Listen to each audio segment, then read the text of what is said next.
એકવાર એક છોકરાએ 500 ની નકલી નોટું છાપી હતી. ઈ નોટું છાપીને આમ રોડ ઉપર ઉડાડી દીધી. તો બધાય વાહનવાળા રોડ ઉપર ઊભા રાખીને નોટું વીણવા માંડ્યા.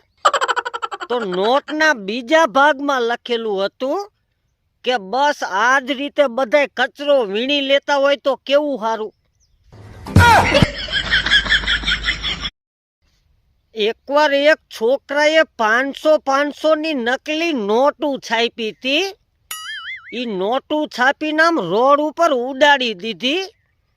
તો બધાય વાહનવાળા રોડ ઉપર ઊભા રાખીને નોટું વીણવા માંડ્યા. તો નોટના બીજા ભાગમાં લખેલું હતું કે બસ આ જ રીતે બધાય કચરો વીણી લેતા હોય તો કેવું સારું.